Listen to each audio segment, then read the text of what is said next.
Ini ada yang tanya Gus, baiat jarak jauh boleh nggak? Nggak bisa Pak, nggak betting energi, maaf. Iya, KPU butuh silaturahim. Nikah online. Kok nikah online? Nikah online. Iya. Kok nikah online? Baiat jarak KPU jauh. Nikah online. online. Nikah online nah. Baiat jarak jauh. Zamanku biyen mlaku rek di beat iku jalan kaki dari rumah sampai ke pondok jalan kaki baru bisa di beat. Zaman saya, cuman zaman sekarang kan tidak seperti itu, dimudahkan lah. Cuman yo gak terlalu mudah-mudah temen karo telepon-teleponan ngono. Ya lampu. Yang Bambang hari ini itu pun untuk anak. Gak bisa lah. Tanya, Ini monggo. kalau pembayaran itu nanti dari birokrasi atau Nanti takut aja. wartawan Hah? pembayaran Kenapa? saya yang minta apa nanti ada Ya sama minta Enggak, kamu minta enggak apa-apa kan kalau ikut munajat sama dengan di beat sama. bareng. Pembeatan itu langsung melakukan sesuatu hukum yang memang hukum sudah berada pada pembeatan tersebut. Sama dengan seorang yang sudah menikah sudah halal intinya. Hukumnya juga sudah dikenakan hukum perkawinan.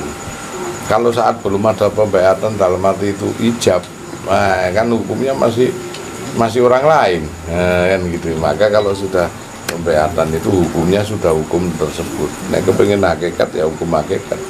Kalau hakikat hanya nonton di YouTube toh ya hukumnya sih kena syariat, hanya pengetahuan aja dari sisinya. Sama juga dengan orang belajar sekolah di luar pagar, dia pinter seperti apapun ya pinter aja, nggak akan dapat ijazah. Lah kalau ingin harus dibayat apa dengan cara mendaftar di sekolah tersebut dan masuk sekolah. Nah masuk sekolah itulah dapat ijazah sama. Nggak bisa, aku pinter meskipun aku belajar di luar sekolah, tapi kan nggak secara legalitas nggak diakui. Harus upaya masuk daftar. Ibaratnya sekolah baru diakoni bahwa kau alumni sekolah ini. Nah begitu. Saiki tok iki ono online iki, mulai bingung kabeh. Ditempuh biarpun yang dari Papua beliau lo ditempuh ke sini. Sing nyebrang Madura ae bingung. Apa meneh nyebrang Gresik kanal ini. Saya dari Nunuan. Lah iya, hah? Manuan.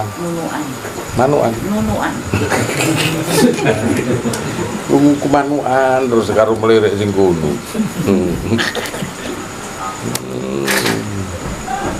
Ini ada yang tanya Gus, kalau mati kena santet itu arwahnya kemana? Bayangan Pak. Bayangan. Allah itu menakdirkan manusia mati secara normal. Allah tidak pernah menakdirkan kematian yang buruk, bunuh diri, kecelakaan, kena santet atau cilaka sekalipun bukan takdir yang dikehendaki Allah. Kenapa itu terjadi? Karena kurang kuat imannya dan tidak sempurnalah dalam kehidupannya. Makanya kini kongon kuat imannya lah gue ya. Karena Allah itu menakdirkan kematian yang indah kepada semua orang.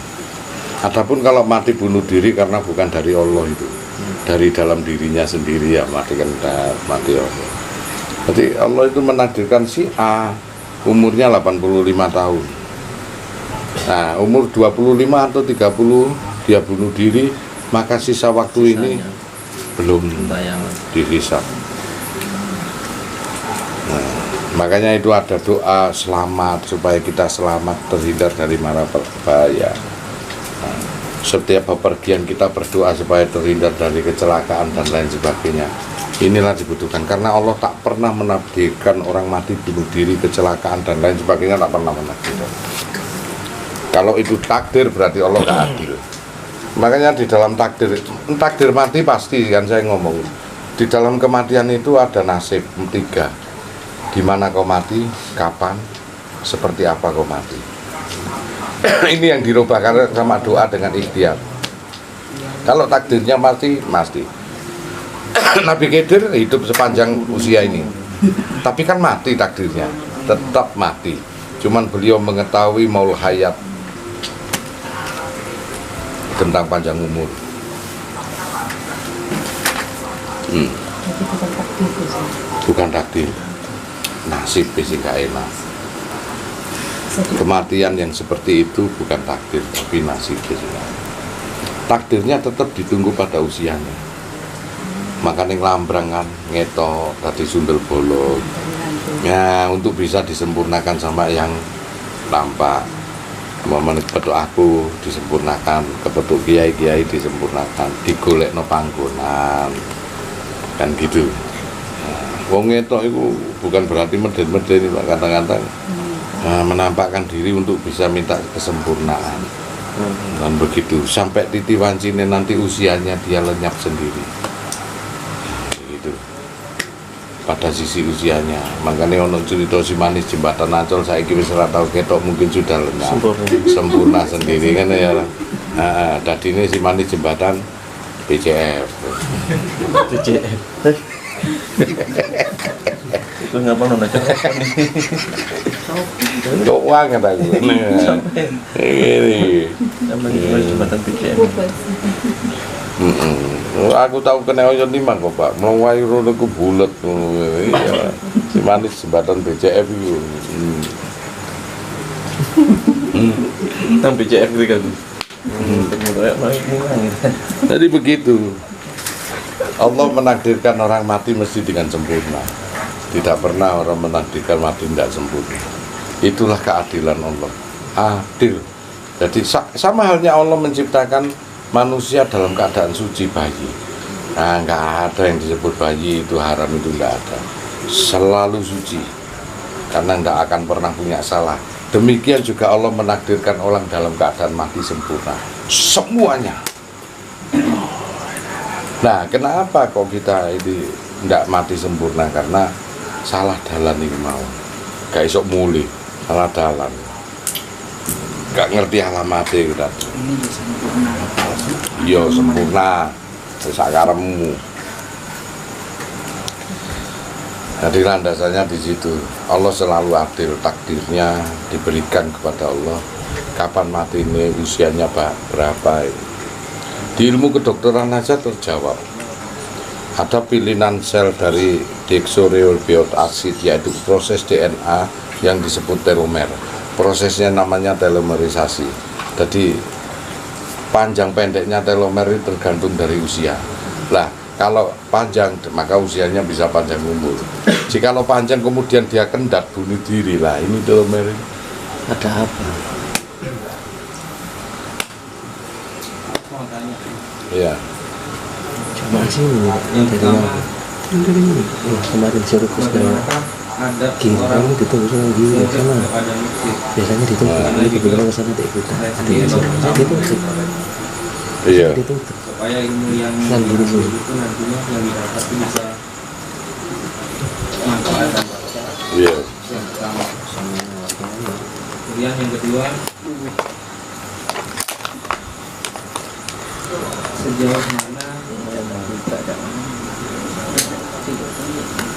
sesuatu yang rahasia itu boleh diceritakan baik itu kepada awam maupun kepada musuh. Sudah. Kemudian yang ketiga, tidak apa-apa Gus ya, Nggak apa-apa. berhubungan dengan yang barusan dijelaskan, bagaimanakah korelasinya dengan saya pernah dengar itu tidak ada satupun daun yang jatuh kecuali sudah dituliskan. Iya. Seperti itu. Bagus, itu ada rangkaiannya. Soal mursyid dan murid itu adalah suatu ikrar kesetiaan, karena janji seorang mursyid, janji tanggung jawab mursyid dalam membina itu adalah tanggung jawab gurunya. Nah, jadi sebetulnya banyak kitab yang menjelaskan, salah satunya Taklim Mutaklim. Bagaimana ada adab seorang mursyid, ada adab seorang murid kepada mursyid.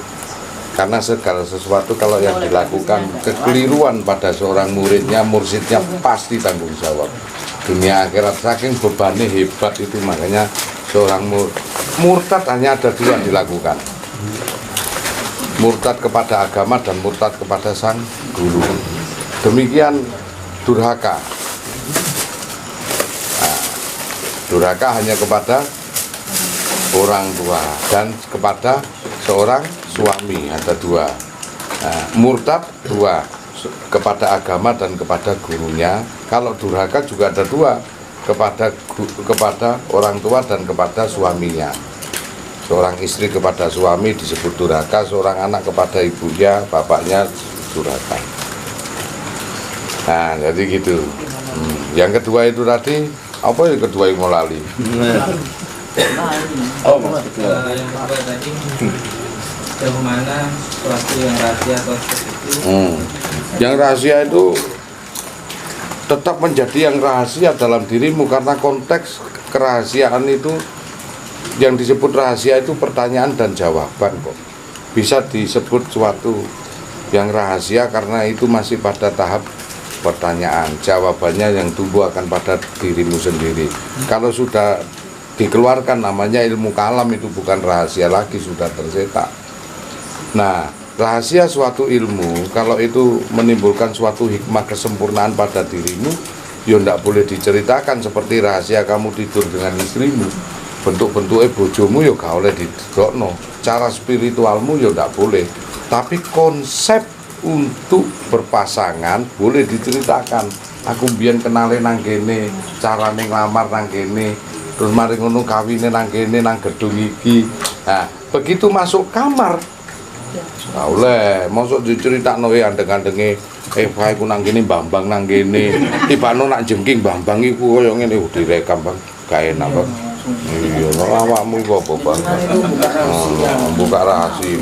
Koyo arep ruru ae, Bang. Ana-ana. Coba dengan dilamain. Nah, itu konteksnya di situ untuk suatu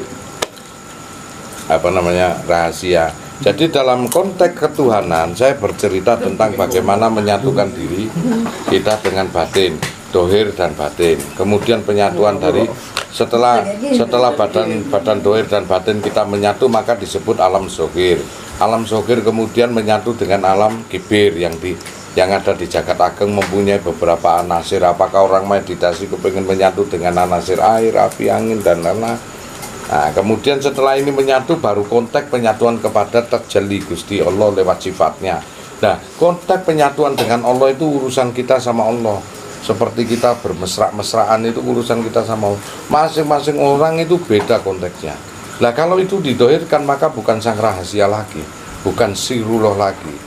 Nah, itu sudah menjadi ilmu kalam karena sudah diketahui orang. Bagaimana rasanya Anda, maaf ya, nah istri Anda sudah diketahui seluk beluknya, wes hambarlah kita. Nah, maka itu bukan sang dia. Maka jikalau sudah didohirkan, maka itu bukan dia. Maka jikalau itu sudah masuk dalam ranah rahasia, maka itu dia. Kalau sudah didohirkan dan banyak orang mengetahui, maka itu bukan dia. Nah, laisa kamitslihi syai'un. Begitu. Yang ketiga tadi, yang kedua, maksud kami itu seorang itu kan berproses ya, pasti kan berproses. Dalam berproses itu dia pasti akan timbul banyak pertanyaan dan kebingungan. iya. Dan untuk memastikan itu kan kita akan bertanya kepada yang lebih tahu. Iya. Nah, itu bagaimana gitu maksudnya? Enggak apa-apa, bertanya aja. Konteksnya dalam kehidupan atau bertuhan. Bertuhan. Jadi Ya bertuhan itu tadi. Kon ngomong Gusti Allah itu cahaya, ngono itu dudu Tuhan itu. Nah, Gusti Allah ketahuan itu dudu Tuhan. Kalam itu sudah. Allah sang rahasia, maka Allah itu apa gunane? Ilmu sirullah, datullah, sifatullah, asmaullah itu apa gunane? Selamanya kamu nggak akan bisa, orang yang bertuhan itu kalau tidak bisa membedakan, nggak akan bisa membedakan ateis dengan orang tauhid. Orang tauhid juga bisa ateis. Saya klik gue ateis. Dia menyatakan tidak. Lah, wong la ilaha illallah ki ateis sampai bertuhan loh, Pak. La ilah tidak ada Tuhan. Situ illallah, Allah. Saklik kae. Wis tidak bertuhan. Makanya saking pinter Stephen Hawking menyatakan ada manusia di dalam manusia karena ateis. Beda dengan Abu Salam, dia mengatakan ada campur tangan Allah di dalam kehidupan manusia. Ini kliknya berbeda, orang sama jeniusnya ini. Yang satu dia menyatakan ada campur tangan di dalam Allah dari sifat-sifatnya. Kalau Tuhan gak iso dibahas, laisa kamisli syai'un. Wis sampean bahas apa? Golek wong sing secanggih Gus Santo niku ora gelem malan kek isane pantok kon. Kon nyemplung nang madu padha ngrasakno manise wis ngono tok malah. Enggak bisa, konteksnya cuma diarahkan ke sini. Lah kalau you bocorkan ke saya bisa jawab, no. Disebut ilmu kalam, paham enggak sampean? Bukan Tuhan itu. Sesuatu yang sudah terlahir bukan Tuhan, itu kodim. Berarti makhluk, Cak. Yang dulu tidak ada menjadi ada, makhluk enggak? Makhluk. Beda dengan sifat wujud nafsiyah. Ya wa ya ghairu. Dulunya ada dan sampai kapanpun tetap ada, itu sifat wujud hakiki. Tetap ada menjadi konteks rahasiamu dan kamu sendiri yang mengetahui memang kamu di dalamnya ada Gustimu. Tidak boleh diketahui dan tidak boleh bertanya ono guru sejatimu. Rasakan. Lah kok nak takut lah kan duwe guru sejati, bojo-bojoi kon kenal Gusti Allah. Aneh. Iya toh? Apa sok diuru itu sekali dhewe kelonan ambek bojo gurune melok kelon. Aneh kamu. Yuk Mas yo kon Gus Santo berjasa ngono, ayo melu kelon aku. Ayo batin nang aku. Dokter ya. Gini loh, aku tadi jelasno ya. Saya ngajari konteks bersatunya dohir dan batin disebut ilmu tahalli. Hali. Wes. Nek kon dohir awalun wal akhiru wal dohiru wal batinu. Lepas teko kene aku gak tanggung jawab. Aku gak iso ngajari kon bersatu dengan alam. Dirimu sendiri, Cak. Apa meneh kon setelah bersatu dengan alam, bersatu dengan Allah, dirimu sendiri, Cak. Ndablek kok dhewe, produknya teko ndi? Wes ya. Sang guru pahami, mosok gak paham. Sang guru ki ngajari universitas ini. Saat kau keluar dari universitas UNER, kau nyambut gawe urusanmu, Cak, aku iki dosen.